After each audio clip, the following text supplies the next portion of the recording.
الحمد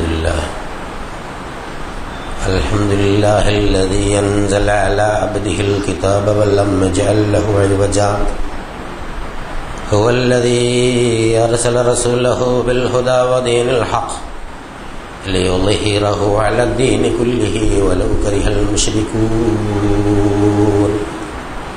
أشهد أن لا إله إلا الله وحده لا شريك له وأشهد أن محمدا عبده ورسوله اللهم صل على محمد وعلى آل محمد كما صليت على إبراهيم وعلى آل إبراهيم اللهم بارك على محمد وعلى آل محمد كما باركت على إبراهيم وعلى آل إبراهيم في العالمين إنك حميد مجيد. أيها الأخوة الأحباء، أوصيكم وإياي أولا بتقوى الله. أعوذ بالله من الشيطان الرجيم. بسم الله الرحمن الرحيم. هو الذي أرسل رسوله بالهدى ودين الحق ليظهره على الدين كله وكفى بالله شهيدا. محمد رسول الله والذين معه أشداء على الكفار رحماء بينهم تراهم ركعا سجدا يبتغون فضلا من الله ورضوانا سيماهم في وجوههم من أثر السجود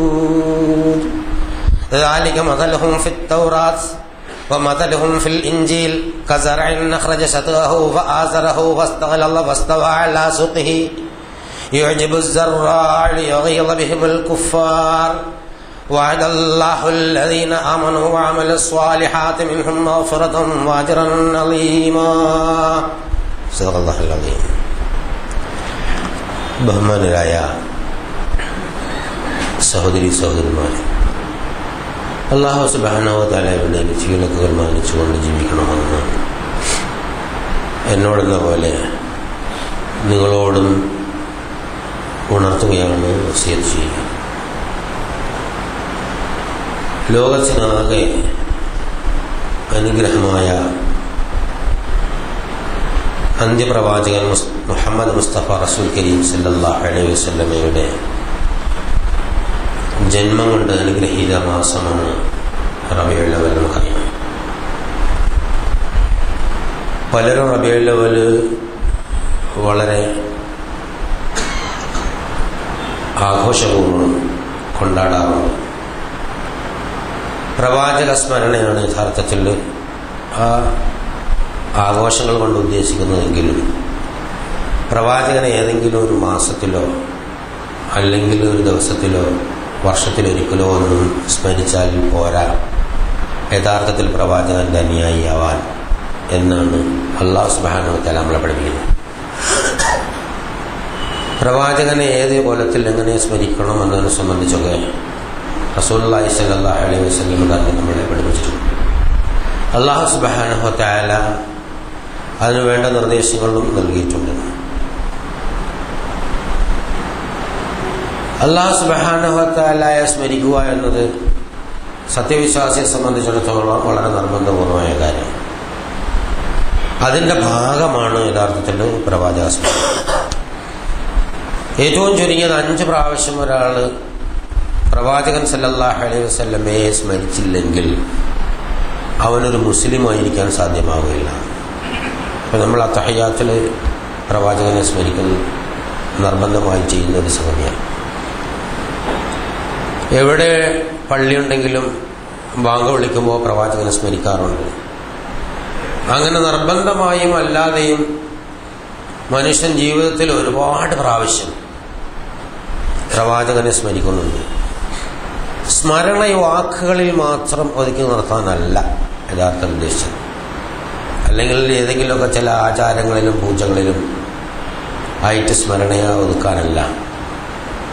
അതേസമയം റബീഉൽ അവ്വൽ പോലുള്ള മാസങ്ങളിൽ പ്രവാചകന്റെ അവദാനങ്ങൾ വാഴ്ത്തപ്പെടുന്നതിനോ വിഷയ സംബന്ധമായ ചർച്ചകൾ നടത്തുന്നതിനൊന്നും യാതൊരു വിരോധമില്ല.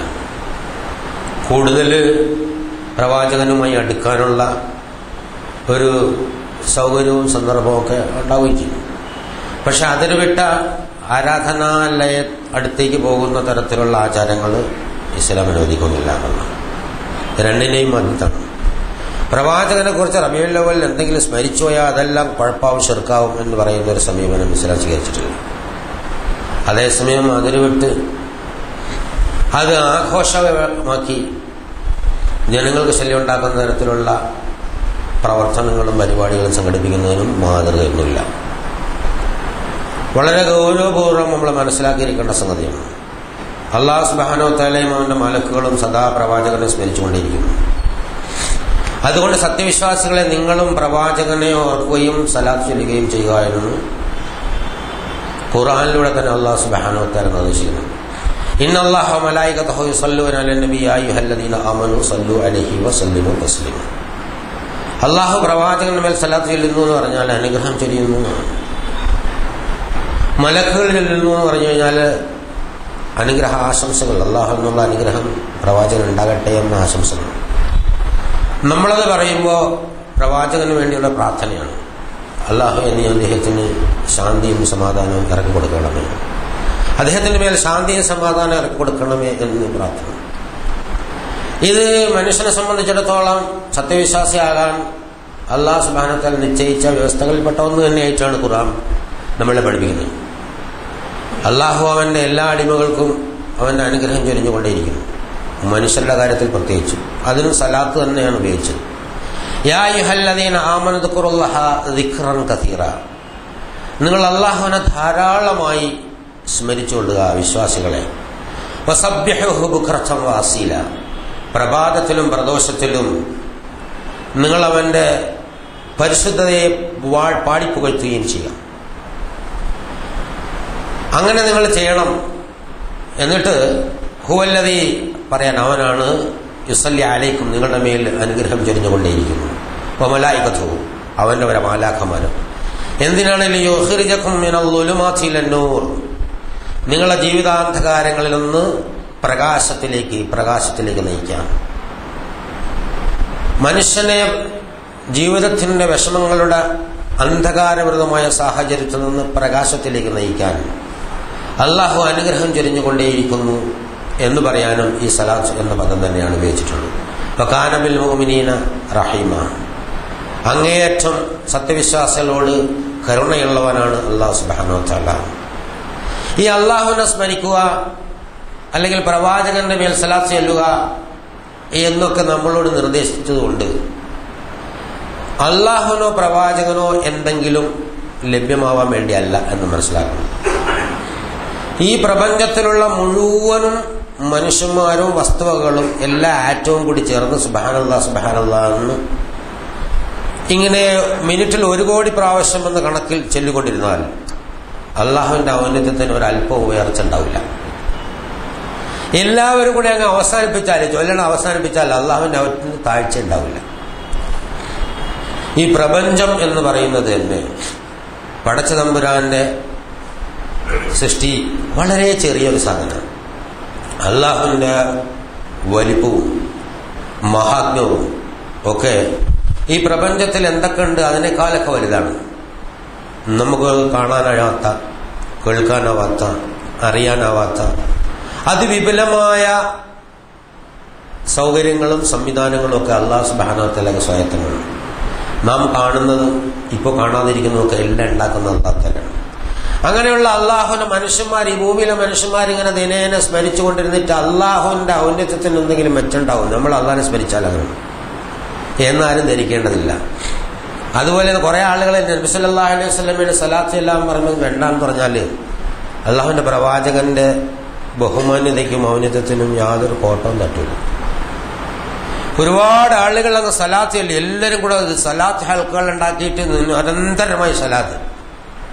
എന്തുകൊണ്ട്? പ്രവാചകന് അള്ളാഹ് നിശ്ചയിച്ച ആ സ്വർഗത്തിലെ ഏറ്റവും മഹോന്നതമായ പദവിയുണ്ട്, അതിനേക്കാൾ അപ്പുറത്തൊരു പദവിയില്ല. എല്ലാവരും കൂടെ ചെല്ലിയെന്ന് പറഞ്ഞ് പ്രവാചകനൊന്നും വലുത് കൊടുക്കാനുമില്ല. അപ്പൊ പ്രവാചകന്റെ ജീവിതത്തിൽ നമ്മുടെ സലാത്ത് കൊണ്ട് പ്രത്യേകിച്ച് മാറ്റം ഉണ്ടാക്കാൻ പോലുള്ള അള്ളാഹുവിന്റെ സത്തയിലോ സിഫത്തുകളിലോ മനുഷ്യന്മാരുടെ പ്രവർത്തനം കൊണ്ട് ഒരു മാറ്റം ഉണ്ടാകുന്നില്ല. പിന്നെ എന്തിനാണ് നമ്മളെ കൊണ്ടത് ചെയ്യിക്കുന്നത്? വളരെ പ്രസക്തമായ പ്രശ്നമാണ്. അഖിമിസ്സലാത്ത ദിക്രി, നിസ്കാരം നിലനിർത്തുന്നത് എന്നെ ഓർക്കാൻ വേണ്ടിയാണ്. അപ്പൊ അല്ലാഹു സുബ്ഹാനഹു വ തആലയാണ് സൃഷ്ടാവ്, യജമാനൻ, സംരക്ഷകൻ, നാഥൻ, ആശ്വാസം നൽകുന്നവൻ എന്നൊക്കെ വിശ്വസിച്ചുകൊണ്ട് സഹായം തേടലാണ് യഥാർത്ഥത്തിൽ. റസൂലുള്ളാഹി സ്വല്ലല്ലാഹു അലൈഹി വസല്ലമയുടെ മേൽ സലാത്ത് ചൊല്ലിയാൽ, ഒരു സലാത്ത് ചൊല്ലിയാൽ 10 സലാത്ത് അല്ലാഹു തആല നമുക്ക് തിരിച്ചൊല്ലും. അപ്പൊ നമ്മൾക്ക് നന്മ വേണമെങ്കിൽ, നമുക്ക് രക്ഷ വേണമെങ്കിൽ നമ്മൾ അവലംബിക്കേണ്ട ഒരുപാട് മാർഗങ്ങൾ പറഞ്ഞു തന്നതിൽ ഒരു മാർഗം ഇതാണ്. നമസ്കരിക്കാം. രക്ഷയാണ്, നമസ്കാരം തന്നെ രക്ഷയാണ്. ശാന്തി, സമാധാനം, രക്ഷ, അഭയമാണ്. ഖുർആൻ ഓതല്, അള്ളാഹുവിന്റെ കലാമിന് ഇങ്ങനെ ആവർത്തിച്ച് പാരായണം ചെല്ലുക. ഓതി തന്നെയാണല്ലോ വേണ്ടത്. എല്ലാ ദിവസവും ഈ സുഹൃത്തിനും സിറാത്തൽ മുസ്തഖീം തന്നെയല്ലേ പറയണത്. 17 പ്രാവശ്യം പറയണം. സാധാരണ നിത്യവിശ്വാസത്തിൽ 17 ഫർദ് മാത്രം 17 പറയുമ്പോൾ വേറെ പല ആളുകൾ പലതും പറയില്ലേ. ചിലര് 10 കാഴ്ച മുഅക്കദത്തായി എടുക്കുന്നവരുണ്ടാവും, തഹജ്ജുദ് നിസ്കരിക്കുന്നവരുണ്ടാവും, ളുഹാ നിസ്കരിക്കുന്നവരുണ്ടാവും, അല്ലാതെ തന്നെ ഫാത്തിഹ പല സന്ദർഭങ്ങളിൽ ഓതുന്നവരുണ്ടാവും. അപ്പൊ പല പ്രാവശ്യം ഇങ്ങനെ ആവർത്തിച്ച് പറയും. മനുഷ്യ മനസ്സിന്റെ ഒരു ട്രെയിനിങ് എന്നത്, അതായത് ഇങ്ങനെ ഒരുപാട് തലങ്ങളിലേക്ക് ഇങ്ങനെ എപ്പോഴും വ്യാപിച്ചുകൊണ്ടിരിക്കണം. നിങ്ങളൊന്ന് ശ്രദ്ധിച്ചു നോക്കിയാൽ അറിയാം. ഒരിടത്തും അടങ്ങി നിൽക്കുന്ന ഒരു സംഗതിയല്ല ഈ നഫ്സ് എന്ന് പറയുന്നത്. അങ്ങനെ നിൽക്കണില്ല. ഈ പ്രപഞ്ചം തന്നെ നിൽക്കണില്ല, അതിൽ ശരീരം നിൽക്കണില്ല, പിന്നെ മനസ്സിങ്ങനെ നിൽക്കുക. നമ്മളിത് നിൽക്കുകയാണ് എന്ന് കാണുകയാണെങ്കിലും ഇത് ചലിച്ചുകൊണ്ടേയിരിക്കുകയാണ്. ഒരുപാട് തരം ചലനങ്ങളുണ്ട്. ഭൂമി ചലിക്കുമ്പോൾ അതിൻ്റെ കൂടെ ഇതും ചലിക്കും. ഭൂമി ഇങ്ങനെ കറങ്ങുമ്പോൾ അങ്ങോട്ട് കറങ്ങണം, ഇങ്ങോട്ട് കറങ്ങുന്ന വെച്ചാൽ അങ്ങോട്ട് കറങ്ങുമ്പോൾ അങ്ങോട്ട് കറങ്ങണം. സൗരയൂഥത്തിനോടൊപ്പം കറങ്ങണം, ഗാലക്സിയോടൊപ്പം കറങ്ങണം, പ്രപഞ്ചത്തോടൊപ്പം കറങ്ങണം. ഓരോ ആക്സിസിനും കറക്കണ്ടാവണം. ചുരുക്കത്തിൽ സർവവിധ ചലനമയമാണ് മനുഷ്യ ശരീരം ഉൾപ്പെടെ ഇവിടെ നിലനിൽക്കുന്നത്. അങ്ങനെ നിരന്തരമായി ചലിച്ചുകൊണ്ടിരിക്കുന്ന ശരീരത്തിൽ, ബദനില് ഒരു നഫ്സ്, ഒരു മനസ്സ് അടങ്ങിക്കൂലല്ലോ. അപ്പൊ ഒരിക്കലും ഒരു തോട്ട്, ഒരു പ്രത്യേക ചിന്ത കുറെ നേരം നമുക്ക് പിടിച്ചെടുത്താൻ പറ്റൂല. അങ്ങനെ മാറി മറിഞ്ഞുകൊണ്ടിരിക്കും. അപ്പൊ മാറി വരുന്ന ചിന്തകളിൽ എപ്പോഴും സദാ അള്ളാഹുവിന്റെ സ്മരണ നിലനിൽക്കാനും വിജയത്തിന്റെ വീഥിയിലൂടെ നടന്നു നീങ്ങാനുമുള്ള ഒരു ഉപാധി എന്നുള്ള നിലയ്ക്കാണ് അള്ളാഹുവിന്റെ സ്മരണ അല്ല നിർബന്ധമാക്കിയിരിക്കുന്നത്. വലദിക്റുല്ലാഹി അക്ബർ. അള്ളാഹുവിന്റെ സ്മരണ ഏറ്റവും മഹത്തായ സ്മരണ. നമ്മൾ ജീവിതത്തിലെ ഒരുപാട് പ്രശ്നങ്ങൾ, വിഷമങ്ങൾ, വൈഷമ്യങ്ങൾ, താല്പര്യങ്ങൾ, ആഗ്രഹങ്ങൾ, അഭിലാഷങ്ങൾ, ചില ബുദ്ധിമുട്ടുകൾ, ചില ദുശ്ശാഠ്യങ്ങൾ, ഇങ്ങനെ പലതുണ്ട്. അപ്പോഴൊക്കെ നമ്മുടെ മനസ്സ് അതിനെ അതിജയിക്കാൻ വ്യസനിക്കും, വേദനിക്കും, പ്രയാസപ്പെടും. അപ്പൊ അതിന്റെ നാഥനോട് ബന്ധപ്പെട്ടാൽ അത് ഈസിയായി തരും, വളരെ ആശ്വാസകരമായി മുന്നോട്ട് പോകും. അപ്പൊ ജീവിതാശ്വാസത്തിനാണ് യഥാർത്ഥ ദിക്റും തസ്ബീഹും നിസ്കാരവും സലാത്തും ഒക്കെ. റസൂലുള്ളാഹി സ്വല്ലല്ലാഹു അലൈഹി വസല്ലമയുടെ മേൽ സലാത്ത് ചൊല്ലുന്നതിന്റെ സവാബ് എടുത്തെടുത്ത് പറഞ്ഞ 100 കണക്കിന് ഹദീസുകളുണ്ട്. അത് ഒരു മോശമായ സംഗതിയോ അല്ലെങ്കിൽ അവഗണിക്കേണ്ട ഒരു കാര്യമല്ല, വളരെ ഗൗരവപൂർവ്വം പഠിപ്പിക്കപ്പെട്ടിട്ടുള്ള ഒരു സംഗതിയാണ്. അല്ലാഹു സുബ്ഹാനഹു വ തആലയുടെ രക്ഷയും സമാധാനവും പ്രവാചകനുണ്ടാകട്ടെ എന്നൊരുത്തൻ ആത്മാർത്ഥമായി ആശംസിച്ചാൽ ആ വിവരം റസൂലുള്ളാഹി സ്വല്ലല്ലാഹു അലൈഹി വസല്ലമയുടെ ആത്മാവിന് എത്തിച്ചു കൊടുക്കാൻ മലക്കുകളെ ഏർപ്പാടാക്കിയിട്ടുണ്ട് എന്നത് പ്രാമാണികന്മാരായ സഹാബാക്കളിൽ നിന്ന് റിപ്പോർട്ട് ചെയ്യപ്പെട്ട ഹദീസ് പണ്ഡിതന്മാർ ഒരുപാട് ഹദീസുണ്ട്. ഇന്നത് വളരെ എളുപ്പമാണ്. കാരണം ഇതൊരു ഇന്നിപ്പോൾ നമ്മൾ ഇന്റർനെറ്റ് കണക്ഷൻ നമുക്കറിയാമല്ലോ. എല്ലാം ഇന്റർനെറ്റ് കണക്റ്റഡ് ആണ്, ഇന്റർലോക്ഡൊക്കെ. നമ്മുടെ മനസ്സും പ്രവാചക മനസ്സും എന്തായിരുന്നാലും നഫ്സിനൊരു കേന്ദ്രം ഉണ്ടാവും. മരിച്ചോ ജീവിച്ചിരിക്കുന്നോ ഒന്നും ഇവിടെ പ്രശ്നമില്ല. ആദം നബിയുടെ മനസ്സും അവസാനത്തെ മനുഷ്യന്റെ മനസ്സും ആ നെറ്റ് വഴി കണക്ട് ചെയ്യാൻ അള്ളാഹ്ക്ക് സാധിക്കും. അതിന്റെ പവർ അള്ളാഹ് സപ്ലൈ ചെയ്യുമ്പോൾ അള്ളാഹുമായിട്ട് കണക്ഷൻ ഉണ്ടാവും. അപ്പൊ എവിടെ നിന്നും അള്ളാഹിൽ നിന്ന് തുടങ്ങും. യബ്ദഉൽ ഖൽഖ്, അവിടെ നിന്നാണ് ആ സൃഷ്ടിപ്പ് ആരംഭിക്കുന്നത്. അപ്പൊ ഇലൈഹി തുർജഊൻ, അവനിലേക്ക് മടങ്ങിക്കൊണ്ടിരിക്കുകയും ചെയ്യും. അപ്പൊ അനന്തമായ ആ ഊർജ സാഗരത്തിൽ അതിന്റെ ഉള്ളിൽ ഒരുപാട് ബന്ധുക്കളായിട്ടാണ് ഈ പ്രപഞ്ചവും നമ്മളും ഒക്കെ നിലകൊള്ളുന്നത്. എല്ലാം പരസ്പരം കണക്റ്റഡ് ആണ്. ആരെങ്കിലും എവിടെയെങ്കിലും അസ്സലാമു അലൈക അയ്യുഹ റസൂൽ, അയ്യുഹ നബി എന്ന് പറഞ്ഞാൽ അത് അള്ളാഹുവിന്റെ റസൂലിന്റെ ആത്മാവ് എവിടെയാണോ സ്ഥിതി ചെയ്യുന്നത് ബർസഖിൽ അവിടെ എത്തുമെന്ന് 1400 കൊല്ലങ്ങൾക്ക് മുമ്പ് പറഞ്ഞാൽ മനസ്സിലാക്കാൻ ലേശം ബുദ്ധിമുട്ടുണ്ട്. ഇന്നതൊരു പ്രശ്നമല്ല. ഇന്ന് നമുക്കൊരു പ്രശ്നമല്ല. ഇമെയിലും ഇന്റർനെറ്റും ഇനി പുതിയ ടെക്നോളജി ഡെവലപ്പ് ചെയ്ത് വരാൻ വന്നു. നമ്മൾ പറഞ്ഞു കൊടുത്താൽ ടൈപ്പ് ചെയ്തിട്ട് പ്രിന്റ് ഔട്ട് എടുത്ത് തരും. പിന്നീട് പറഞ്ഞു കൊടുത്തു കഴിഞ്ഞാൽ അത് മെസ്സേജായിട്ട് കൺവേർട്ട് ചെയ്ത് അയച്ചോളൂ. അക്ഷരാഭ്യാസം ഇല്ലാത്ത ഒരാളിന് അയാളുടെ ശബ്ദത്തിന്റെ ഇത് വെച്ചുകൊണ്ട് ലാംഗ്വേജ് സെലക്ട് ചെയ്തിട്ട് ഇമെയിലാക്കി മറ്റേയാൾക്ക് കമ്മ്യൂണിക്കേറ്റ് ചെയ്യാൻ കഴിയും. അങ്ങനെയൊക്കെയുള്ള പല സംവിധാനങ്ങളും വന്നുകൊണ്ടിരിക്കുന്നു. ടെക്നോളജി ഡെവലപ്പ് ചെയ്തു വരും. ഖുർആനും ഹദീസും പറഞ്ഞ പല സംഗതികളും നമുക്ക് വളരെ ആഴത്തിൽ മനസ്സിലാക്കാൻ, ഇത് യാഥാർത്ഥ്യമാണ് എന്നുള്ള തലത്തിൽ നമുക്ക് മനസ്സിലാക്കാൻ സാധിക്കും. അപ്പൊ അള്ളാഹുവിന്റെ റസൂലിന്റെ മേൽ സലാത്ത് ചെല്ലുക എന്ന് പറഞ്ഞത് ഒരു ഇബാദത്തിന്റെ ഭാഗമായിട്ട് തന്നെ മനസ്സിലാക്കണം. മനസ്സിന് വിഷമം വരുമ്പോൾ ഖുർആൻ ഓതിയാൽ, ഫാത്തിഹ ഓതിയാൽ ആശ്വാസം നൽകുന്നത് പോലെ തന്നെ ഈ ഫാത്തിഹ അല്ല ആശ്വാസം നൽകുന്നത്. അത് കുറെ തരംഗങ്ങൾ മാത്രമാണ്. ആ ഫാത്തിഹയുടെ നാഥൻ അല്ലാഹു സുബ്ഹാനഹു വ തആലയാണ് ആശ്വാസം അരുൾ ചെയ്യുന്നത്. അവിടെയാണ് നമ്മൾ മനസ്സിലാക്കേണ്ടത്. നമ്മൾ ഓതുന്ന വാചകങ്ങളോ നമ്മളുണ്ടാക്കുന്ന ശബ്ദവീചികകളോ അല്ല നമ്മൾ അടുത്ത നിമിഷത്തിൽ, കാരണം ഈ നിമിഷം നമ്മൾ ഉണ്ടാക്കുന്ന എല്ലാം തിരിച്ച് അള്ളയിലേക്ക് തന്നെ പോയിക്കൊണ്ടിരിക്കുന്നു. അടുത്ത നിമിഷം ഉണ്ടാവുന്നത് അള്ളയിൽ നിന്നും കൊണ്ട് വരേണ്ടിയുള്ളൂ. ഇങ്ങനെ വന്നു പിന്നെ നമ്മളിലേക്ക് കടന്നു പോയിക്കൊണ്ടിരിക്കുന്നു.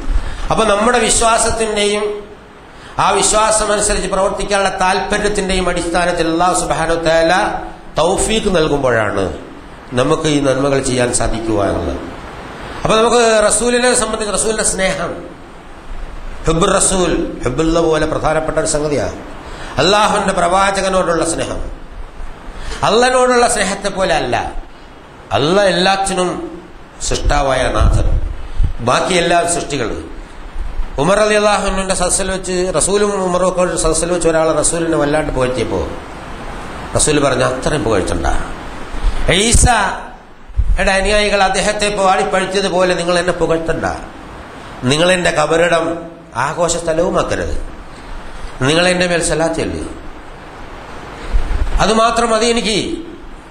ഞാൻ നിങ്ങളെ പോലത്തെ ഒരു മനുഷ്യനാണ്, എനിക്ക് വഹി വരുന്നു എന്നതാണ് അതിലെ പ്രാധാന്യം.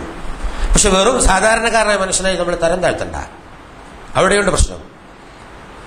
റസൂലുള്ളാഹി സ്വല്ലല്ലാഹു അലൈഹി വസല്ലം മനുഷ്യന്റെ ആ ഇൻസാൻ എന്ന സത്തയുടെ ഏറ്റവും ഉത്തമമായ മോഡലായിട്ട് അല്ലാഹു സുബ്ഹാനഹു വ തആല അവതരിപ്പിച്ച നേതാവാണ്. ബഷീറൻ നദീറൻ സിറാജൻ മുനീറ, അതായത് മനുഷ്യന് സന്തോഷ വാർത്തയും താക്കീത് നൽകുന്നവനും വെളിച്ചം നൽകുന്ന വിളക്കും. അതിന്റെ ആദരവും ബഹുമാന്യതയും ഒക്കെ നമ്മൾ നൽകിയേ പറ്റൂ. അത് നമ്മളെ പോലത്തെ സാധാരണ മനുഷ്യന് അന ബശറും മിസ്ലുക്കും എന്ന് പറഞ്ഞിടത്ത് യുഹായിലയ്യ നമുക്കില്ലല്ലോ. നമുക്ക് അല്ലാഹു സുബ്ഹാനഹു വ തആലയെന്ന് വഹീന്നും വരുന്നില്ല.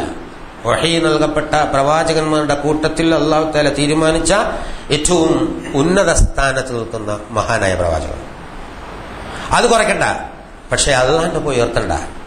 അള്ളാഹുവിന്റെ അനുമതി നൽകാതെ, അള്ളാഹുവിന്റെ ഇഷ്ടമില്ലാതെ, അള്ളാഹുവിന്റെ തൃപ്തിയില്ലാതെ ഈ പ്രവാചകൻ ഒന്നും തന്നെ ചെയ്യാൻ, സ്വന്തം ജീവിതത്തിൽ പോലും ഒന്നും ചെയ്യാൻ സാധ്യമാവുകയില്ല എന്ന അഖീദ പ്രവാചക വിശ്വാസത്തിൽ അടിസ്ഥാനപരമായി അനിവാര്യമാണ്. താനും വളരെ ഒരു വെൽ ബാലൻസ്ഡ് ആയിരിക്കണം ഇതിന്റെ ആ വിശ്വാസത്തിന്റെ സംഗതി.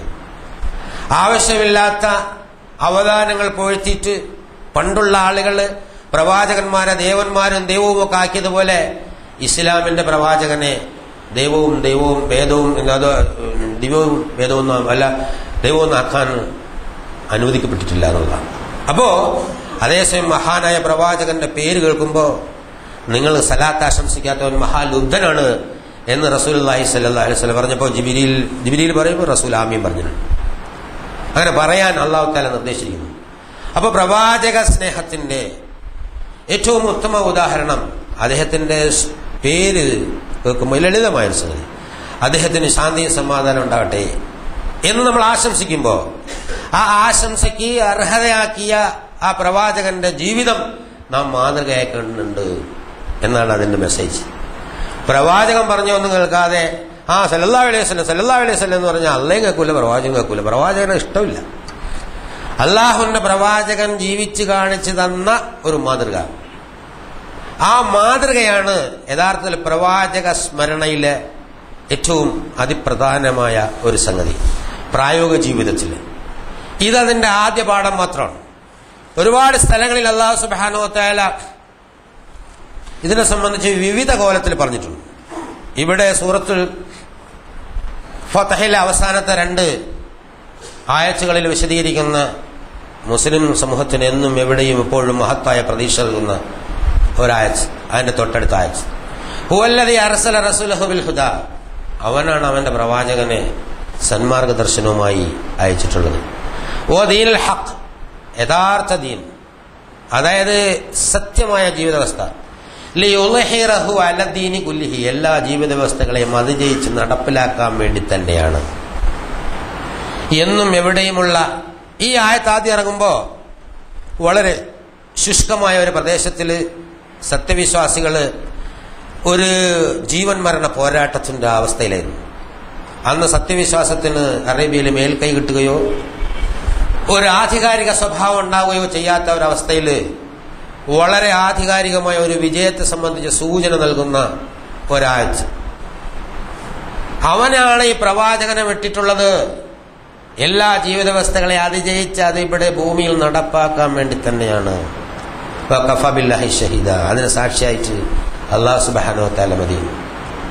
എന്നിട്ട് ആ പ്രവാചകനും ആ പ്രവാചകന്റെ അനുയായികളും ഏത് തരത്തിലുള്ളവരാണ് എന്ന് വിശദീകരിക്കുന്ന ഖുർആനിലെ 29 അറബി ഭാഷയിൽ 29 അക്ഷരങ്ങളും ഉപയോഗിച്ചുകൊണ്ടുള്ള 28-29 ഒരായത്താണ് അടുത്തത്. മുഹമ്മദ് റസൂലുള്ളാഹ്, മുഹമ്മദ് അള്ളാന്റെ ദൂതനാണ്. വല്ലദീന മഅഹു, അദ്ദേഹത്തിനോടൊപ്പമുള്ള ആളുകൾ.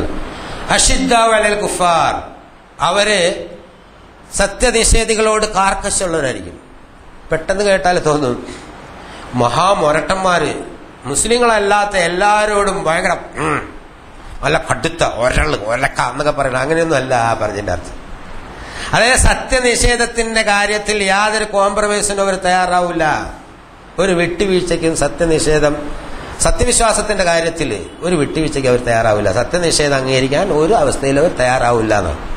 കർക്കശ്യം എന്ന് പറഞ്ഞാൽ, ഷദീദ്, ഷിദ്ദത്ത് എന്നൊക്കെ പറഞ്ഞാൽ നിലപാടിൽ ഉറച്ചവരായിരിക്കും. സത്യവിശ്വാസത്തിന്റെ വീതിയിൽ എപ്പോഴും എവിടെയും ഉറച്ചു നിൽക്കുന്ന ഒരു സ്വഭാവം ഉള്ള മനുഷ്യന്മാരാണ് നബി സല്ലല്ലാഹു അലൈഹി വസല്ലമയുടെ കൂടെ ഉള്ളവർ. ഇനി ഒന്ന് ആലോചിക്കുക, അങ്ങ് അകലെ അറേബ്യയിലുണ്ടായിരുന്ന ആ കാട്ടന്മാരായ അറബികളെ അങ്ങനെ ആക്കിയെടുത്ത ഒരു പ്രവാചകൻ. അന്ന് മുതൽ ഇന്ന് വരെയുള്ള പ്രവാചക ആ ശൃംഖലയിൽ ഒരുപാട് സത്യവിശ്വാസികൾ കടന്നുപോയിട്ടുണ്ടല്ലോ. അപ്പൊ സത്യവിശ്വാസത്തിന്റെ കാര്യത്തിൽ വിട്ടുവീഴ്ചയില്ലാത്ത ഒരു മനോഭാവം ഇന്ന് ഈ കാലത്തെ സത്യവിശ്വാസികളായ ആളുകളായ നമുക്കുണ്ടോ എന്നുള്ളതാണ്. അത് പ്രവാചകന്റെ കൂടെയുള്ള ആളുകളുടെ സ്വഭാവ മഹിമയായിട്ട് അല്ലാഹു സുബ്ഹാനഹു വ തആല എടുത്തു പറഞ്ഞൊരു സംഗതിയാണ്.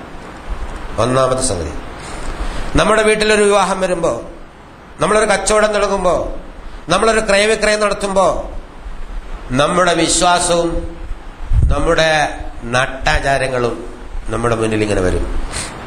നമ്മൾ വിശ്വാസം എല്ലാം അവിടെ മടക്കി വെക്കും. നാട്ടാചാരങ്ങളുടെ കാക്കക്കാരന് വരും പെണ്ണുങ്ങളും പറയണത് പെണ്ണുങ്ങൾ സമ്മതിക്കണില്ല, വീട്ടിൽ പിത്തനുണ്ടാക്കണ്ടെന്ന് വിചാരിച്ചിട്ട് പിന്നെ അതിനങ്ങ് സമ്മതിച്ചാണ്. എന്താടോ ഈ തോന്നിയാസമൊക്കെ കാണിച്ച്, അത് പെണ്ണുങ്ങൾ ഉമ്മയും വല്യമ്മയും, അമ്മയമ്മ തീരെ സമ്മതിക്കില്ല. ഒരുപാട് പ്രാവശ്യം കേട്ടിട്ടുള്ളതാണ്. ഈ നല്ല സൽക്കാരങ്ങളൊക്കെ നടത്തുന്ന ആളുകളോട് എന്ന് ചോദിച്ചാൽ സാധാരണ പറയാറുള്ളതാണ്, ചെറിയ എന്തെങ്കിലും കൊടുത്താൽ മതി, ഇത്ര ആളെ വിളിക്കണം, ഇത്ര എല്ലാം ചെയ്യണം. അള്ളാഹുവിന്റെ പ്രവാചകൻ സത്യവിശ്വാസിയുടെ ഭക്ഷണക്രമത്തെക്കുറിച്ച് അല്ലെങ്കിൽ അവന്റെ പെരുമാറ്റ രീതിയെക്കുറിച്ച് സത്യവിശ്വാസത്തിന്റെ വീതി വഴി എങ്ങനെയാണ് പറഞ്ഞത്. പക്ഷെ നമ്മുടെ ഒരു പ്രശ്നമില്ലാത്ത സ്വകാര്യ ജീവിതത്തിൽ വെറും പൊങ്ങച്ചം കാണിക്കാൻ വേണ്ടി മാത്രം സത്യവിശ്വാസത്തിന്റെ അസൽഗുണങ്ങൾ മാറ്റിക്കും. എന്നിട്ട് നമ്മുടെ നാട്ടിലെ അന്തസ്സിന്റെ ദുരാചാരത്തിന്റെ ആ മേലങ്കി അണിഞ്ഞ് ലോകമാന്യതയുടെ കുപ്പായമായിട്ട് മുന്നിൽ നടക്കും. ഹയ്യല സലാ ഹയ്യൽ ഫലാ എന്ന് വിളിക്കുമ്പോൾ അങ്ങോട്ട് പോയിട്ട് അവിടെ സുജൂദ് ചെയ്യും, വീണ്ടും വന്ന് അതിൽ പങ്കെടുക്കും. ഇനി ഓരോ സംഗതി, നമ്മൾ തമ്മിലുള്ള ഇടപാടുകൾ, സ്വത്ത് തർക്കങ്ങൾ, കുടുംബ ബന്ധങ്ങൾ, ഈ പ്രശ്നം വരുമ്പോൾ അള്ളാഹു പറഞ്ഞെടുത്ത് പോയി കൈയെട്ടാനും കുമ്പിടാനും ഖുർആൻ ഓതാനും വഅദ് കേൾക്കാനും ഖുതുബ കേൾക്കാനും ഒന്നും യാതൊരു മടി ഉണ്ടാവില്ല. പക്ഷെ ആ പടച്ച തമ്പുരാൻ പറഞ്ഞ മാതാപിതാക്കളോട്, സഹോദരങ്ങളോട്, സുഹൃത്തുക്കളോട്, ബന്ധുക്കളോട്, നാട്ടുകാരോട് ഒരു രക്ഷയില്ല. അവിടെ സത്യവിശ്വാസത്തിന്റെ വഴി നമുക്ക് അജ്ഞാതമായിരിക്കുന്നു. ഇനി ഓരോന്നും ഇങ്ങനെ ചെക്ക് ചെയ്ത് നോക്കുക. സത്യവിശ്വാസത്തിന്റെ കാര്യത്തിൽ ഒരു ഉറച്ച നിലപാടില്, അതിന്റെ പാതയിൽ ഉറച്ചു നിൽക്കാൻ നമുക്ക് സാധിക്കുന്നുണ്ടോ? അപ്പൊ അശിദ്ദാൽ കുഫാർ എന്ന് പറഞ്ഞാല്, ഇവിടെ ആ പ്രയോഗം അങ്ങനെയാണെങ്കിലും കുഫാർ എന്ന് പറഞ്ഞു കഴിഞ്ഞാല് നിഷേധിക്കുന്നവരുടെ അവരോട് വളരെ, സത്യം നിഷേധിക്കുന്ന ആളുകളോട് വളരെ കർശനമായ സമീപനം. റഹമാ ബൈനഹും, അവരുടെ ഇടയിൽ വളരെ ദയാലുക്കളായിരിക്കും. അല്ലാഹുവിന്റെ റബ്ബേ, സത്യവിശ്വാസികൾ പരസ്പരം ദയാലുക്കളായിരിക്കും. സത്യവിശ്വാസികൾക്ക് കേരളത്തിൽ എത്ര സംഘടന ഉണ്ട്? സത്യവിശ്വാസികളുടെ ലേബലിൽ കേരളത്തിൽ എത്ര സംഘടനകളുണ്ട്? അടുത്ത കാലത്തായിട്ട് ഒരുപാട് സമ്മേളനങ്ങളും പ്രചാരണ പരിപാടികളും നടത്തുന്നു.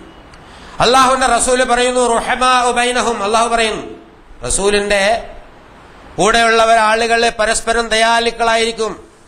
അഷിദ്ദാ വലൽ കുഫാർ റുഹമാ ബൈനഹും, നമ്മൾ നേരെ തിരിച്ച് അഷിദ്ദാ ബൈനഹും റുഹമാ വലൽ കുഫാർ, അവർ തമ്മിൽ ഇടയിൽ കടുപ്പാണ്. അവൻ കാഫർ, അവൻ മുശ്രിക്, മറ്റവൻ പുറത്ത്, അവനാവത്ത്, അങ്ങനെ എന്തും വിളിച്ചു പോകും. സത്യനിഷേധം നടത്തുന്ന ആളുകളെ വിളിച്ച് ഉദ്ഘാടനം ചെയ്യും. സത്യവിശ്വാസത്തിന്റെ ലേബലിൽ നടത്തപ്പെടുന്ന പ്രവാചക സ്മരണയുടെ കേരളത്തിൽ അങ്ങോളം കൊണ്ട് നടത്തുന്നു. അതിൽ വിശ്വാസമേ യാതൊരു ബന്ധമില്ലാത്ത ആളുകളെ ഉദ്ഘാടനം ചെയ്യും. സത്യവിശ്വാസം സ്വീകരിച്ച് ചില്ലറ ശാഖാപരമായ അഭിപ്രായ വ്യത്യാസമുള്ള ആളുകളെ അകറ്റി നിർത്തും. ആ സ്റ്റേജിൽ നിന്ന് ചീത്തൊളിക്കും. അള്ളാഹു പ്രവാചകന്റെ കൂടെയുള്ള ജനതയെക്കുറിച്ചുള്ള സ്വഭാവ സവിശേഷതകൾ പറഞ്ഞയച്ചും സമകാലിക സത്യവിശ്വാസികളുടെ ജീവിതവും എവിടെ നിൽക്കുന്നു എന്ന് എല്ലാവരും ഗൗരവത്തിലൊന്ന് ആലോചിച്ച് നോക്കേണ്ടതാണ്. അഷിദ്ദാ വലൽ കുഫാർ റഹമാ ബൈനഹും, നമ്മുടെ ഇടയിൽ ദയ എന്ന് പറഞ്ഞാൽ തോമ്യാസവും കൊള്ളരായ്മയ്ക്കും കൂട്ടുക്കണമെന്നല്ല പറഞ്ഞതിന്റെ അർത്ഥം. അടിസ്ഥാനപരമായ വിഷയങ്ങളിൽ ഒന്നിക്കുന്ന ആളുകൾ ശാഖാപരമായ വൈയക്തികമായ പ്രശ്നങ്ങൾ വരുമ്പോൾ പരസ്പരം ബഹുമാനത്തോടെ, ആദരവോടെ. ഇസ്ലാമിൽ നിന്നും നല്ല തുടങ്ങിയല്ല. ഷാഫി, ഹനഫി, ഹംബലി, മാലിക്, ജഅഫരി, അങ്ങനെ ഒരുപാട് കേട്ടില്ലേ? ഇന്നുള്ളതിനേക്കാൾ ഭയങ്കര കട്ടിപ്പുണ്ടായിരുന്നു. ഇമാം ഗാഫർ, അഹമ്മദ് ബിൻ ഹംബൽ ഗാഫറാണ്, മറ്റോ ഇമാം അഹമ്മദ് ഗാഫറാണ് വേറെ, മറ്റൊന്ന് ഗാഫറാണ് വേറെ. ഇതൊക്കെ മധ്യകാലഘട്ടത്തിൽ ഒരുപാട് നടന്ന ഇതിനേക്കാൾ കടുത്ത. അപ്പോഴൊക്കെ അവരുടെ നല്ല അനുയായികളും പരസ്പരം കുനൂത്ത് ഓതണമെന്നും ഓടണ്ടെന്നും പറഞ്ഞ ആൾ, ഓതണ്ടെന്ന് പറഞ്ഞ ആളുടെ അടുത്ത് ഓതണം നിർബന്ധം പിടിക്കണ ആള് ചെന്നപ്പോ, ആ പള്ളിയിൽ ചെന്നപ്പോ കുനൂത്ത് ഓതാതെ. അപ്പൊ ആളുകൾ ചോദിച്ചല്ല, എന്താണ് നിങ്ങൾ കുനൂത്ത് ഓതണം എന്ന് പറയുന്ന ആളാണല്ലോ, ഇവിടെ വന്നപ്പോ അല്ല, അദ്ദേഹത്തിന് ബഹുമാനിച്ച് ഞാൻ വേണ്ടാച്ച്, എന്റെയും കൂടെ ഇമാമ ബഹുമാനിച്ച വേണ്ടാന്ന്. മുൻമാതൃകകൾ ഒരുപാടുണ്ട്. നമ്മൾ എവിടെ എത്തിക്കുന്നു എന്നുള്ളതാണ്. ഒരുത്തനെയും എല്ലാവരും ഇവിടെ ഞങ്ങളാണ് മോശക്കാർ, ഞങ്ങളാരും മോശക്കാരല്ല, മുൻപന്തിയിലുള്ളവരാണ് എന്ന് സ്ഥാപിച്ചു കിട്ടാൻ, തെളിയിച്ചു കിട്ടാൻ ഭയങ്കരമായ കിടമത്സരത്തിലാണ്. അതിൽ പരസ്പര സ്നേഹമില്ല, ബഹുമാനമില്ല, ആദരവില്ല, പ്രതിപക്ഷ ബഹുമാനം പോലുമില്ല. എന്തും ആർക്കും ദീനിന്റെ പേരില് എപ്പോഴും വിളിച്ചു പോകാം എന്നുള്ള ഒരവസ്ഥ സത്യവിശ്വാസികൾക്കിടയിൽ ഉണ്ടായിരിക്കുന്നത്, അത് നാണം കെട്ട ഒരു നടപടി. യാതൊരു ഉളുപ്പില്ലാതെ ചുവന്നു നടക്കുന്ന കാര്യത്തിൽ ആർക്കും യാതൊരു പ്രശ്നമില്ലാതായിരിക്കുന്നു. ഏതെങ്കിലുമൊക്കെ സംഘടനകളായി ബന്ധപ്പെട്ട് പ്രവർത്തിക്കുമ്പോൾ വളരെ ഗൗരവത്തിൽ കരുതലോടെ നമ്മൾ മനസ്സിലാക്കേണ്ട സംഗതി, വൈയക്തികമായി നമ്മുടെ അടുത്തുനിന്ന് പർട്ടിക്കുലറായിട്ട് ഒരു സംഘടന വേറൊരു സംഘടനയെ വിമർശിക്കുമ്പോൾ ആ സംഘടനയുടെ പോളിസി വിമർശിക്കും. ഖുറാനികമായ ഹദീസ് റസൂല് പറഞ്ഞത് ശരിയല്ല, അങ്ങനെയല്ല വേണ്ടിയത് പറയും. അങ്ങനെ ഒരുപാട് അഭിപ്രായമുണ്ട്. പക്ഷേ അതിന്റെ അപ്പുറം ഇറങ്ങിയിട്ട് വ്യക്തിതലങ്ങളിലേക്കുള്ള വളരെ മോശമായത് വലിച്ചു ഇടുന്ന ഒരു സ്വഭാവം സത്യവിശ്വാസികൾ ഉണ്ടായിരിക്കില്ല എന്ന് പഠിപ്പിച്ചു. എന്നിട്ട് അത്തരം ആളുകള് തറാഹും റുക്അൻ സുജദം യബ്തഗൂന ഫളലൻ മിനല്ലാഹ്, അല്ലാഹുവിന്റെ തൃപ്തിയും അതുപോലെ അനുഗ്രഹവും പ്രതീക്ഷിച്ചുകൊണ്ട് അവർ പ്രണമിക്കുന്നതും നമിക്കുന്നതുമൊക്കെ നിനക്ക് കാണാം. ഇവിടെ പ്രണമിക്കുന്നതോ നമിക്കുന്നതോ കാണാം, പക്ഷെ ഉള്ളിൽ അള്ളാഹുവിന്റെ തൃപ്തിയും അതുപോലെ തന്നെ അനുഗ്രഹമാണോ എന്നുള്ളത് വേറെ വിഷയം. സീമാഹും ഫി വുജൂഹിഹിം മിൻ അസരി സുജൂദ്, അവരുടെ മുഖങ്ങളിൽ സുജൂദിന്റെ അടയാളം. അതിനൊരുപാട് വ്യാഖ്യാനം പണ്ഡിതന്മാർ വളരെ ലളിതമായി പറഞ്ഞ് നിസ്കാരത്താഴ്മ്പുള്ളവരായിരുന്നു. അത് ഈ കാണുന്ന നിസ്കാരത്താഴ്മ്പല്ല, മുഖത്തിന്റെ ലാവണ്യമാണ്, അങ്ങനെയാണ് ഇങ്ങനെയാണ്. വലിയ വലിയ പണ്ഡിതന്മാർ ഒരുപാട് എഴുതിയിട്ടുണ്ട്. ഒരാവശ്യം അതിനെ കുറിച്ച് എനിക്ക് തോന്നിയിട്ടില്ല. അവരുടെ നിസ്കാരത്തഴമ്പുണ്ടാവും. പിന്നെ തഴമ്പിന്റെ നിസ്കാരത്തഴമ്പുള്ളവരൊക്കെ സ്വർഗത്തിൽ കിടക്കുമെന്ന് ഖുർആനിൽ സത്യം പറഞ്ഞിട്ടില്ല. അപ്പൊ അതിനൊരുപാട് വ്യാഖ്യാനിക്കേണ്ട. അതായത് മൊത്തത്തിൽ അവർക്ക് സത്യവിശ്വാസത്തിന്റെ ഒരു പ്രഭ മുഖത്ത് പ്രകടമാകുന്നു എന്ന് പണ്ഡിതന്മാരിൽ അധികം ആളുകൾ യാഗോപിച്ചു പറയുന്നു. എന്തായിരുന്നാലും അവരെ ഇത്തരം സ്വഭാവ വിശേഷങ്ങളുള്ള ഒരു ജനതയെക്കുറിച്ച് തൗറാത്തിൽ പറഞ്ഞിട്ടുണ്ട്. ഇനി അതിനുശേഷം വന്ന ഇഞ്ചീലിലെ ഒരു വിത്തിനെ കുറിച്ച്, ഒരു വിത്ത് പോലെയാണ് സത്യവിശ്വാസം. അതിട്ട് അത് മുളപൊട്ടി തഴച്ചു വളർന്ന് തണ്ടിന്മേൽ ശക്തി പ്രാപിച്ചു നിന്ന് കർഷകൻ ആശ്ചര്യം തോന്നുന്ന നല്ല വിളയായി മാറി. അങ്ങനെ മറ്റുള്ളവർക്ക് ദേഷ്യം പിടിച്ചു. ഇതിലൊരുപാട് ആഴങ്ങളിലുള്ള തലമുണ്ട്. സത്യവിശ്വാസത്തിന്റെ സമൂഹം ശക്തി പ്രാപിച്ചു വരുന്ന ഒരു നല്ല സൂചന. ഓരോ സത്യവിശ്വാസിയും പ്രാരംഭത്തിൽ വളരെ ലൈഫായിരിക്കും, പിന്നെ വളർന്ന് ശക്തിപ്പെട്ട് വലുതായി വരും എന്ന വൈയക്തികമായ സൂചന. അങ്ങനെ വിവിധങ്ങളായ സൂചനകൾ നൽകുന്ന ഒരു നല്ല ഉദാഹരണം ഇഞ്ചീലിൽ സത്യവിശ്വാസികളെ കുറിച്ച് പറഞ്ഞിട്ടുണ്ട്. മറ്റുള്ളവർക്ക് ദേഷ്യം പിടിക്കുന്ന, അതേസമയം ഉടമയ്ക്ക് നല്ല ആശ്ചര്യം നൽകുന്ന പൂത്തുലഞ്ഞൊരു കൃഷിയെ സംബന്ധിച്ച് അതിങ്ങനെ വളർന്നു വരുന്ന മഹത്തായ കൃഷി, അതിന്റെ എല്ലാ ഫലവും നൽകുന്ന കൃഷി. അത്തരം ഒരു കൃഷി പോലെയാണ് സത്യവിശ്വാസ സമൂഹം. അങ്ങനെയാണോ ഇപ്പോഴത്തെ സത്യവിശ്വാസം? പരസ്പരം ചെളിവാരി എറിഞ്ഞും അടിച്ചും കുഴപ്പവും ഉണ്ടാക്കുന്നത്. അപ്പൊ അങ്ങോട്ടേക്ക് മാറണം. മാറിയില്ലെങ്കിൽ നമ്മളല്ല മാറ്റും. നിങ്ങളല്ലാത്ത വേറെ സമൂഹത്തെ കൊണ്ട്, ദീനുൽ ഇസ്ലാമിന് അല്ലാത്ത ഒരു പ്രശ്നമില്ല, നിങ്ങളല്ലാത്ത വേറെ സമൂഹത്തെ കൊണ്ടുവരും. നഷ്ടം നമുക്ക് മാത്രമായിരിക്കും. അപ്പൊ അതുകൊണ്ട് നഷ്ടകാരികൾ പെട്ടുപോകാതിരിക്കാൻ സമകാലിക മുസ്ലിം സഹോദരങ്ങൾ, ഞാനും നിങ്ങൾ ഉൾപ്പെടെയുള്ള ആളുകൾ ശ്രദ്ധിക്കുക. എന്നിട്ട് ഈ സത്യവിശ്വാസത്തിന്റെ സ്വഭാവം പറഞ്ഞ ആ ഉത്തമരായ ആളുകളുടെ കൂട്ടത്തിൽ പെടാൻ വേണ്ടി കാരണം എപ്പോഴും പ്രാർത്ഥിച്ചുകൊണ്ടിരിക്കാതെ കരുണാമയനായ അല്ലാഹു സുബ്ഹാനഹു വ തആല അനുഗ്രഹിക്കുമാറാകട്ടെ.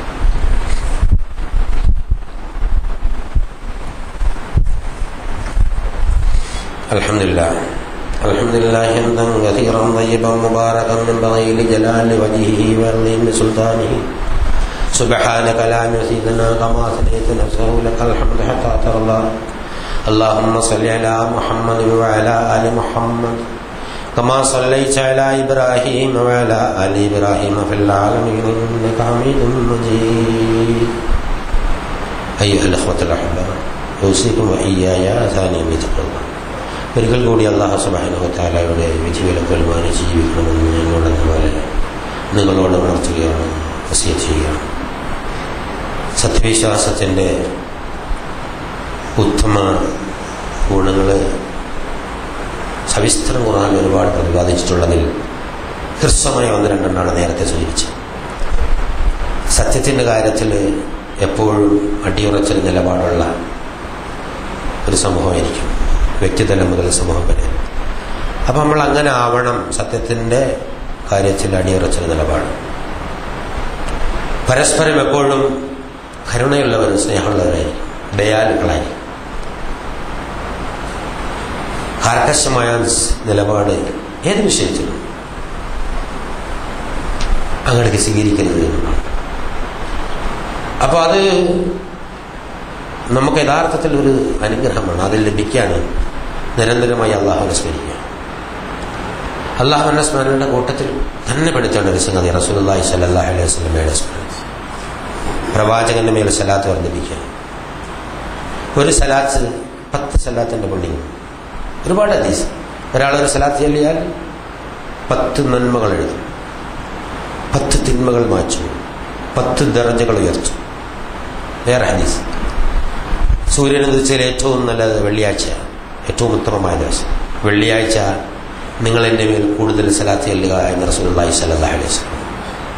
വെറുതെ വളരെ ഈസിയായി നാവിന് ചെല്ലാൻ പറ്റുന്നു. അതുകൊണ്ടെന്താ, അള്ളാഹുവിൻ്റെ അടുത്ത് നമ്മൾ രേഖപ്പെടുകയും നമ്മുടെ സ്വഭാവത്തിന് മാറ്റം ഉണ്ടാവുകയും പ്രവൃത്തി നന്നാക്കുകയും ചെയ്യും. അതാണ് സലാത്തിനുള്ള പ്രയോജനം. നമ്മളെ പ്രവൃത്തി നാം അറിയാതെ നന്നാക്കപ്പെടും. യുസ്ലിഹ് ലക്കും അഅ്മാലക്കും, നിങ്ങളെ പ്രവൃത്തി നന്നാക്കി തരണം അള്ളാഹു സുബ്ഹാനഹു വ തആല. നമ്മുടെ പ്രവൃത്തി നന്നാക്കാൻ അള്ളാഹുവിനോട് തന്നെ പറയാം. അതിൽ ദിക്റും തസ്ബീഹും അതിൻ്റെ കൂടെ തന്നെ ഇസ്തിഗ്ഫാറും തൗബയും സലാത്ത്. ദിക്ർ, തസ്ബീഹ്, ഇസ്തിഗ്ഫാർ, തൗബ, സലാത്ത്.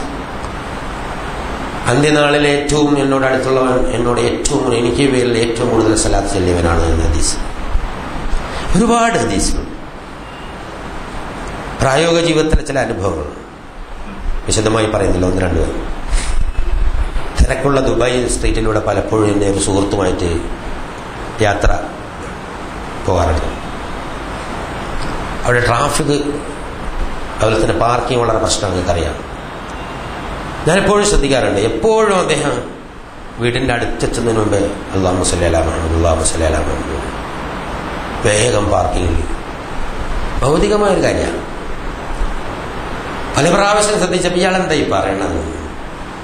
അല്ല, ഞാൻ പാർക്കിംഗ് കിട്ടാൻ വിഷമിച്ചപ്പോൾ പണ്ടൊരിക്കൽ ഞാൻ റസൂലിൻ്റെ പേരിൽ ഞാൻ സലാത്തുന്നു. അപ്പോൾ എനിക്ക് പെട്ടെന്ന് പാർക്കിംഗ് കിട്ടി. പിന്നെ ഞാനത് മാറ്റിയിട്ടില്ല. ആ സ്വഭാവം കിട്ടിയാലും കിട്ടിയില്ലെങ്കിലും നിരന്തരമായി പോകും. രാത്രി 2-2:30 മണിക്ക് ശേഷം ഒരു സ്ഥലത്ത് പെട്ടുപോയി, ഷാർജയിൽ. ഒരു ഫാമിലി, ഒരു വാഹനമില്ല. ഖുർആൻ ക്ലാസ് എടുക്കുന്ന ഉസ്താദ് മക്കളോടും ഭാര്യയോടും പറയും സലാത്തില്ല. ഒരറബി വരുന്നു, എവിടെ നിന്ന് അന്വേഷിക്കുന്നു, വീട്ടിലേക്ക് കൊണ്ടായി കൊടുക്കുന്നു. ഒരുപാട് വൈയക്തിക ജീവിതാനുഭവങ്ങൾ ആളുകളിൽ പറയാറുണ്ട്. നമുക്ക് ഓരോരുത്തർക്കും അവനവൻ്റെ ജീവിതത്തിൽ തന്നെ ടെസ്റ്റ് ചെയ്ത് നോക്കാവുന്നതാണ്. ജീവിതത്തിന് അല്ലാഹു സുബ്ഹാനഹു വ തആല നൽകുന്ന വെളിച്ചമാണ്, തൻ്റെ ഇടവും ശക്തിയുമാണ്. അപ്പം അത് നമ്മൾ ആ രീതിയിൽ ആ അർത്ഥത്തിൽ എടുത്ത് പ്രയോഗിച്ചു കഴിഞ്ഞാൽ അതിൻ്റെ പ്രയോജനം തീർച്ചയായിട്ടും ഉണ്ടാകും.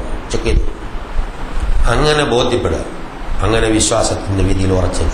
അതിന് കാരുണ്യവാനായ അല്ലാഹു സുബ്ഹാനഹു വ തആല നമുക്ക് തൗഫീഖ് നൽകി അനുഗ്രഹിക്കുമാറാകട്ടെ. ഇന്നല്ലാഹ മലായികതഹു യുസല്ലൂന അലൻ നബി അയ്യുഹല്ലദീന ആമനൂ സല്ലു അലൈഹി വസല്ലിമു തസ്ലീമാ. اللهم صل على محمد وعلى آل محمد كما صليت على إبراهيم وعلى آل إبراهيم في العالمين إنك حميد مجيد. اللهم ارض عن أبو بكر وعمر وعثمان وعلي وبقية أصحاب رسول الله أجمعين. കാരുണ്യവാനായ തമ്പുരാനെ, ഞങ്ങളുടെ എല്ലാ പാപങ്ങളും ചെറുപാപങ്ങളും നീ മാറ്റുമാറാകട്ടെ. ഞങ്ങളുടെ മാതാപിതാക്കന്മാർക്കും ഉസ്താദന്മാർക്കും ബന്ധുമിത്രാദികൾക്കും സഹോദരങ്ങൾക്കും ഭാര്യ സന്താനങ്ങൾക്കും സുഹൃത്തുക്കൾക്കും നാട്ടാർക്കും മുഴുവൻ സത്യവിശ്വാസികൾക്കും മുൻകാല സത്യവിശ്വാസികൾക്കും പുറത്തുമാകാതെ തമ്പുരാനെ, ഞങ്ങളിൽ നിന്ന് മുന്നേ നിന്നിലേക്ക് എത്തിയ ആളുകളുടെ കബറിടങ്ങളുടെ സ്വർഗ പൂങ്കാവനങ്ങളുള്ള പൂങ്കാവനങ്ങളാക്കി മാറ്റണേ തമ്പുരാനെ. നാഥ, ഞങ്ങൾ നഗരങ്ങൾ ജീവിക്കുന്ന വേണ്ടപ്പെട്ട ആളുകളുടെ പ്രയാസവും ബുദ്ധിമുട്ടുകളും മാറ്റി അവരുടെ ഹിദായത്തും തഖ്വയും ഇസ്തിഖാമത്തുള്ള ജീവിതം നൽകണേ തമ്പുരാനെ. ഞങ്ങളുടെ സാമ്പത്തികവും ശാരീരികമായ പ്രയാസങ്ങളും ബുദ്ധിമുട്ടുകളും മാറ്റിത്തരണേ തമ്പുരാനെ. ഞങ്ങളുടെ കടകളെല്ലാം നീ വീട്ടിത്തരണേ തമ്പുരാനെ. ഞങ്ങളുടെ പ്രയാസങ്ങളെല്ലാം നീ ലഘൂകരിച്ചു തരണേ തമ്പുരാനെ. ഞങ്ങളുടെ രോഗങ്ങളെല്ലാം നീ ശിഫാക്കി തരണേ തമ്പുരാനെ. ഒരുപാട് ആളുകൾ രോഗികളായി കിടക്കുന്നുണ്ട്. ആ ആളുകളുടെ രോഗങ്ങൾ നീ ശിഫാക്കി കൊടുക്കണേ തമ്പുരാനെ. അവരുടെ വേണ്ടപ്പെട്ടവർക്ക് ആശ്വാസം നൽകണേ തമ്പുരാനെ. അവരുടെ കുറവുകളെല്ലാം നീ പരിഹരിച്ചു കൊടുക്കണേ തമ്പുരാനെ. ഞങ്ങളുടെ സന്താനങ്ങളിലും സമ്പത്തുകളിലും നന്മ വർദ്ധിപ്പിച്ചു തരണേ തമ്പുരാനെ. നിന്റെ ദീൻ യഥാവിധി ഉൾക്കൊള്ളാനുള്ള തൗഫീഖ് നൽകണേ തമ്പുരാനെ. കുടുംബത്തിൽ ഖൈറും ബർക്കത്തും നൽകി അനുഗ്രഹിക്കണേ നാഥ. പടച്ച തമ്പുരാനെ, ഖുർആൻ യഥാവിധി മനസ്സിലാക്കാനും ജീവിതത്തിൽ പകർത്താനുള്ള തൗഫീഖ് നൽകണേ തമ്പുരാനെ. എപ്പോഴും പ്രാർത്ഥന നിരന്തമായ ഒരു മനസ്സ് തരണേ തമ്പുരാനെ. നിന്റെ സ്മരണ കൊണ്ട് ഞങ്ങളുടെ നാക്കുകളും മനസ്സും എപ്പോഴും നീ നിറക്കണേ തമ്പുരാനെ. അല്ലാഹു ആ സ്മരണയിൽ നിങ്ങൾക്ക് പ്രയോജനം നൽകണേ തമ്പുരാനെ. ഹിദായത്തിന്റെ മാർഗത്തിൽ നിന്ന് എപ്പോഴും നിലനിർത്തണേ തമ്പുരാനെ. പൈശാചിക ദൗർബോധനത്തിൽ നിന്ന് ഞങ്ങളെ മാറ്റി നിർത്തണേ തമ്പുരാനെ. ശാന്തമായി ജീവിച്ച് ശാന്തമായി മരിച്ച് നിന്നിലെത്താനുള്ള തൗഫീഖ് നൽകണേ തമ്പുരാനെ. സക്രാത്തുൽ മൗത്തിന്റെ വേദന ഞങ്ങൾക്ക് ആശ്വാസപ്രദമാക്കണേ തമ്പുരാനെ. കബറിടങ്ങൾ പ്രകാശപൂരിതങ്ങളാക്കണേ തമ്പുരാനെ. മനുഷ്യരയിൽ നിങ്ങളെ സഹായിക്കണേ തമ്പുരാനെ. സ്വർഗത്തിൽ നിന്റെ ലിഖാ നൽകി അനുഗ്രഹിക്കണേ തമ്പുരാനെ. നരകത്തിൽ നിന്ന് നിങ്ങളെ എന്നേക്കും കാക്കണേ തമ്പുരാനെ. ഞങ്ങളെ ദുആ സ്വീകരിച്ചു ഉത്തരം നൽകണേ തമ്പുരാനെ. അല്ലാഹുമ്മ ഗ്ഫിർ ലിൽ മുഅ്മിനീന വൽ മുഅ്മിനാത്ത് വൽ മുസ്ലിമീന വൽ മുസ്ലിമാത്ത് വൽ അഹ്യാഇ മിൻഹും വൽ അംവാത്ത്. അല്ലാഹുമ്മ അഇസ്സൽ ഇസ്ലാം الإسلام والمسلمين اللهم أعز الإسلام والمسلمين اللهم أعز الإسلام والمسلمين اللهم انصر أعمال المجاهدين في كل أماكن الأرض يا أرحم الراحمين ربنا تقبل منا دعاءنا وتب علينا إنك أنت التواب الرحيم وآخر دعوانا أن الحمد لله رب العالمين.